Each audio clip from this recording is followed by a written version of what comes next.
Today I was rereading a story. It's from the book called Museum of Innocence by Orhan Pamuk. I think that's how you say his name. A very interesting book, very sad in many ways. But in that book, in like the middle of it, there is this particular story that is kind of self-contained that I wanted to kind of reread today. And I wanted to share it because I think it's kind of interesting and it's also kind of sad in many ways. So the scene is this. So a guy and his father are going to a lunch, right? So imagine Istanbul, 1970s, a wealthy elite family. A guy just came back from USA. He just finished college. He came back from USA and he's getting married to a really beautiful girl. And then his father and this guy are going to get a lunch, and his father starts telling him some stuff, right? So, like, picture that scene: wealthy elite family, Istanbul, 1970s, on the verge of a wedding of this guy, right? And so let's read. It's a very, I find it to be a very interesting story. Sibyl is very special, a very charming girl, he said. So Sibyl is like this guy's soon-to-be wife, right? So the guy comes back from America, and then he's getting married to this beautiful girl, and the girl's name is Sibyl. So his father is telling to him, to his son, he's saying, Sibyl is very special, a very charming girl, he said. But no, this wasn't what he had brought me here to discuss. You don't find such a person every day, do you? A woman, a rare flower like her, you must make sure you never break her heart. You must care for her always and treat her with the utmost tenderness. Suddenly, a strange, shameful expression appeared on his face. He began to speak impatiently, as if something had irritated him. Do you remember that beautiful girl? You know, the one you saw me with once in Bestikas? When you first saw her, what did you think? Right? So like the father is trying to tell some story of his own. Which girl? My father got even more annoyed. Oh, come on now. I'm talking about that very beautiful girl you saw me with in Bestikas, in Barbaros Park, 10 years ago. No, father, I don't have any memory of this. My son, how could you not remember? We came eye to eye. There was a very beautiful girl sitting next to me. What happened next? Not wishing to shame your father, you politely averted your eyes. Do you remember now? No, I don't. No, you did see us. I truly had no such memory, but there was no convincing my father. After a long, awkward discussion, we agreed I must have wanted to forget and succeeded in doing so. Or perhaps he and the girl had merely panicked, thinking I'd seen them. This is how we came to the real subject. Right? So like the father was hanging out with this girl. The father's married, mind you, right? And this guy is his son. So the father's married, and he was hanging out with like some girl. And I think he wants to talk about her. That girl was my lover for 11 years. Yeah, damn. And she was very beautiful. Okay, said my father, proudly combining the two most important facts into a single sentence. Right, that girl was my lover for 11 years and she was very beautiful. It was clear that my father had long dreamed of talking to me about this woman's beauty, and the thought that I might not have seen it with my own eyes, or even worse, that I might have seen her but forgotten how beautiful she was, this had dampened his spirits a little. He pulled a small black and white photograph from his pocket. It was of a dark, sorrowful girl, very young, standing on the back of a city line ferry in Karakoy. Right, I think the key here is that, pay attention, sorrowful girl, right? So like maybe she looks kind of sad. She was of a dark, sorrowful girl, very young. Right. So I think like from here you can kind of tell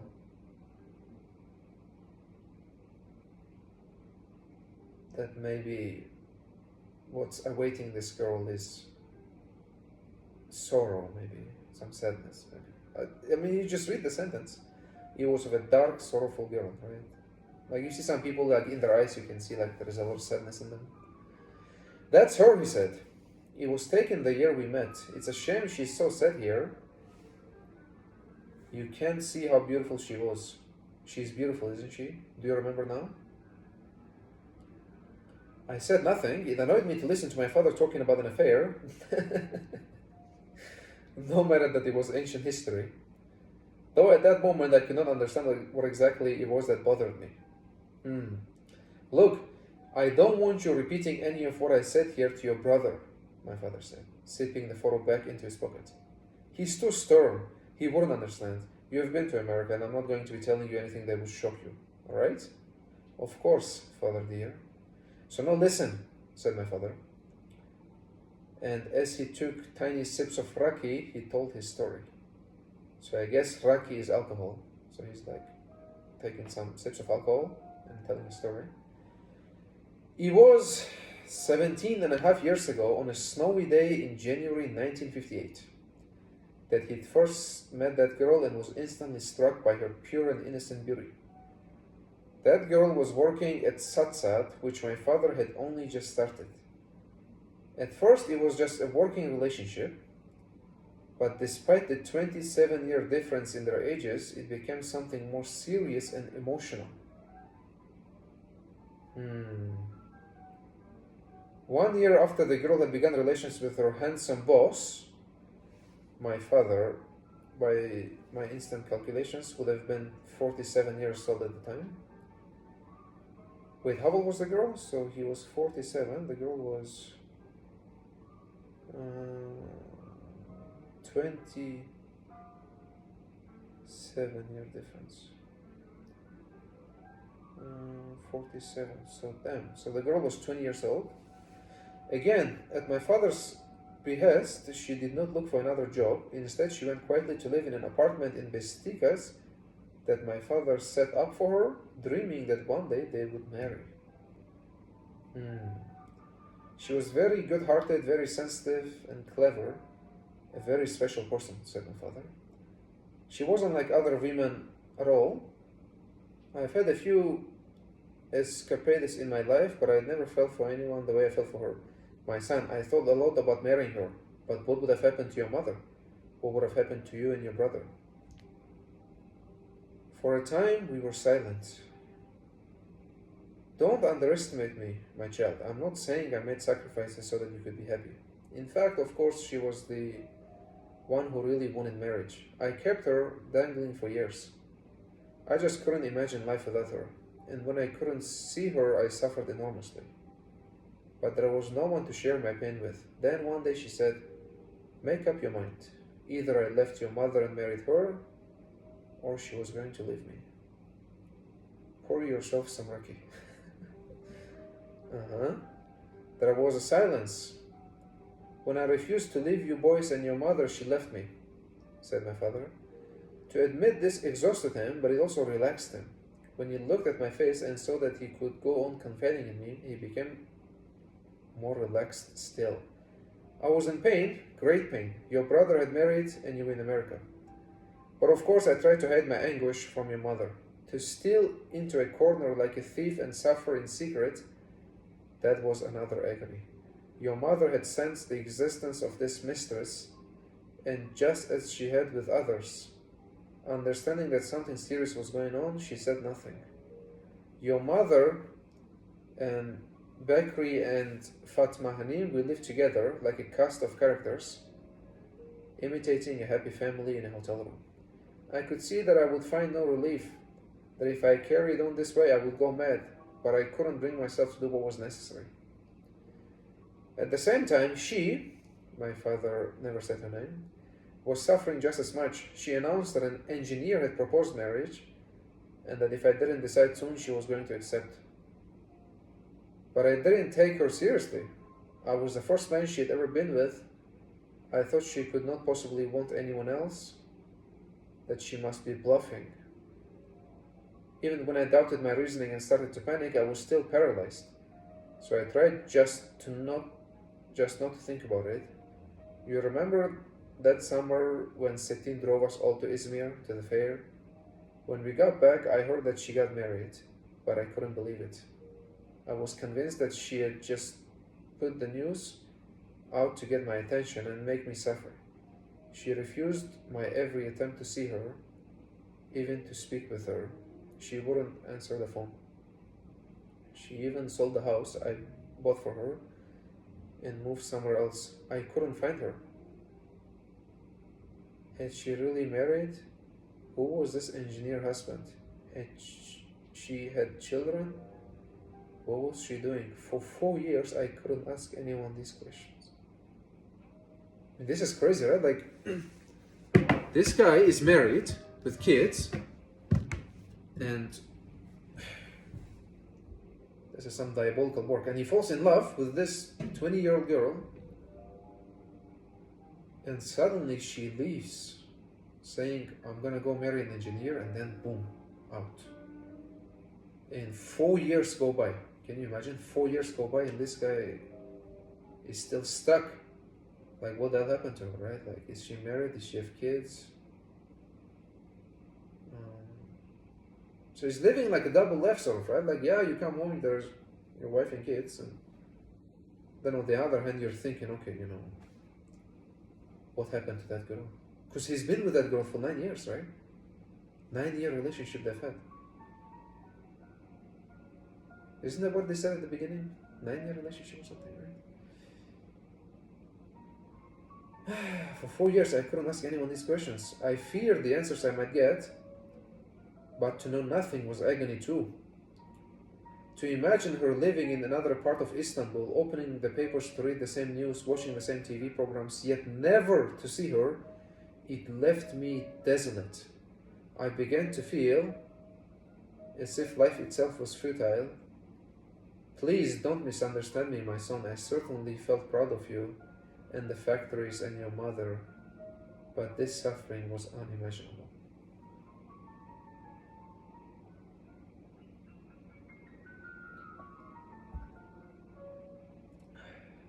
Damn. Because he'd been using that past tense, I sensed that the story had reached some sort of a conclusion, and that my father had found some relief in his confession, but for some reason this displeased me. In the end, curiosity got the better of me, and one afternoon I rang her mother. Damn, took you long enough, right? This guy waited 4 years to ring her mother. The woman certainly knew all about me, but of course she didn't recognize my voice. I lied to her, passing myself off as the husband of one of her girls' lycée classmates. My wife is ill, and it would burst her spirits if your daughter could come see her in the hospital, I said. Her mother said, my daughter is dead, and began to cry. She had died of cancer. I hung up at once so that I wouldn't cry too.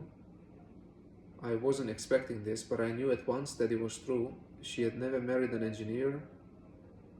How terrifying life can be, how empty it all is. This is the part that for me is so sad about this story. Right, like this guy falls in love, and then he's put in this predicament. Of course he's wrong, of course. Like, you can sit here and judge, of course he's wrong. He's maybe cheating on her. Not maybe, he's cheating on his wife, leaving the kids. But then on the other hand, he's in love. And he's 4 years go by, right? Like, this guy is thinking, okay, maybe she married, she did this, she did that. But it turns out she actually died. That she actually never married anyone.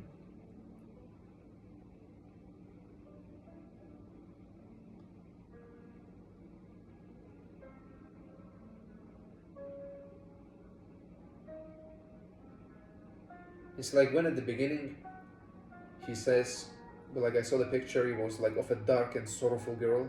Like, from there I think you could tell that something very sad was happening to this person, to this girl. Like sometimes I feel like you see some people and their fate is like written on their face, so to speak. Like you see them and they're young, but there is such sadness in their face that like sometimes you think that maybe something deeply tragic is going to happen to this person. And I think the same was happening to this girl, right? Like she was young, 19, 20 years old, and there was such sorrow in her face. And she falls in love with this guy and then disappears, and then she dies of cancer.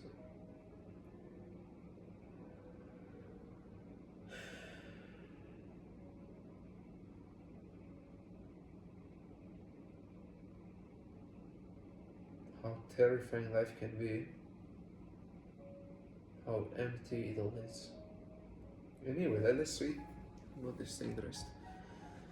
When I saw the tears forming in my father's eyes, for a moment I felt utterly helpless. I understood his pain even as I felt anger. And the more I reflected on the story he had told me, the more my mind became muddled and I behaved as if I were a member of a tribe. A member of a tribe an old-fashioned anthropologist might describe as primitive and unable to think about its own taboos. So anyway, my father said, pulling himself together after a short silence, I didn't bring you here just to upset you with tales of all my woes. But you're about to get engaged, so it's fitting for you to know your father better. But there's something else I wanted you to know. Can you understand? What is it? What I feel now is only remorse, said my father. I never paid her enough compliments, and I would give anything to be able to tell her 1,000 times over what a charming, precious person she was. She truly had a heart of gold, a lovely, modest, utterly enchanting girl. She wasn't like other beauties I've seen here. She never flaunted it as if her loveliness were her own doing. She was never demanding, never expected gifts or flattery. You see, it's not just that I lost her, it's also that I know I didn't treat her as she deserved. That's why I still suffer. My son, you must know how important it is to treat women well, but now, not later, not when it's too late. There was something ceremonial about that last pronouncement as he reached into his pocket to bring out the faded, velvet-covered jewel box. That time we all went to the Izmir's fair. I bought this for her so that she wouldn't be angry with me, so that she'd forgive me, but fate did not allow me to give them to her. My father opened the box. Earrings were very becoming on her. These are pearls, very fine ones. For years I hid them away, but when I'm gone, I don't want your mother finding them. You take them. I've given it some thought. This will look very good on Sibyl. So Sibyl, again, right, is like the wife, the girl that his son is about to get engaged to. The narrator is about to get engaged to Sibyl. Father dear, Sibyl is not my mistress. She's going to be my wife, I said, looking into the box he'd handed to me.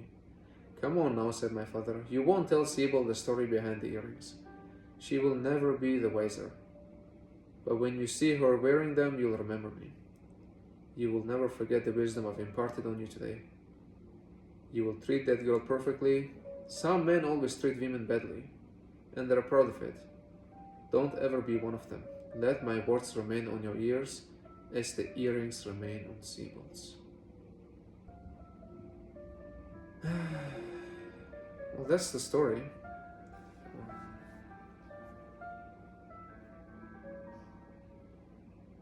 When I first read it, I kind of cried. Not so much for the guy, not so much for the man. Obviously, he was in pain, but I felt bad for the girl.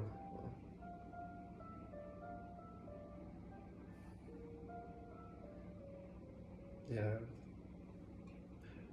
It was her first love too. She was very beautiful, but she didn't want compliments or gifts, or she didn't want to be flattered every second of her life. And there was a sorrow in her face, right? Like imagine a girl, dark skinned, kind of looks sad all the time, very beautiful. She's very young, and young girls tend to be idealistic, right? So like this, tend to idealize the world, and then she falls in love with this guy, and then dies of cancer. That's it.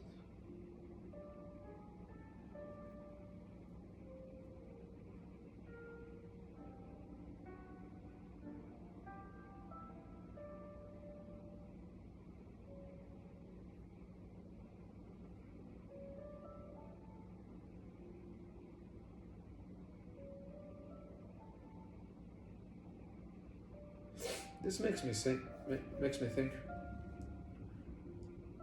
how many times in my own life I think one thing we take for granted, I certainly do, is just taking people for granted. Like we always think that they're gonna be there, and then little do you know, they're gone. You know, I think a lot about my own life, how many times I had the pleasure of sharing the company of some very good souls, good human beings, and at the moment you think all these people are going to be here forever, but they're not. Like I'm sitting here now, you know, in the middle of nowhere with no friends. So all the friends that I've once had, all the people that I once hanged out with, they're all gone. And I think that's what the Father is saying too, right? Like, he says you have to treat people right when they're around, otherwise it's too late. Otherwise it's too late. If they, I mean, who knows, like a lot of my old friends, who knows what happened to them? Maybe they died, maybe they're alive. What happened to those people? I don't know. But this is like an extreme case of regret, of not treating someone right, of wasting someone's time, and of trying to do better, but then you find out that you can't. Why? Because the girl is dead.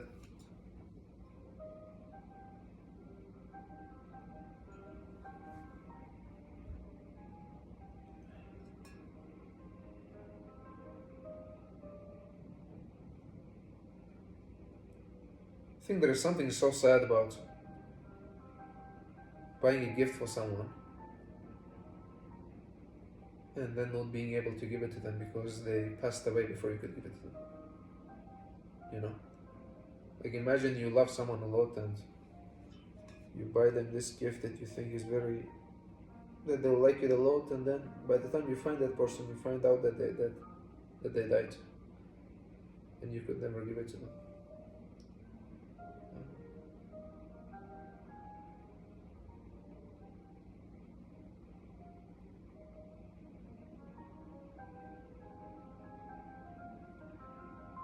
I wonder how many men and women walk around in happy relationships and yet carry such scars in their heart, you know? Like they have kids, they are married, and yet on the other side they're like thinking about a situationship from like years ago that they still couldn't get over. It's kind of scary.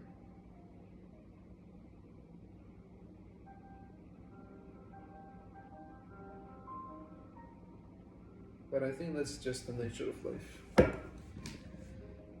What can we do?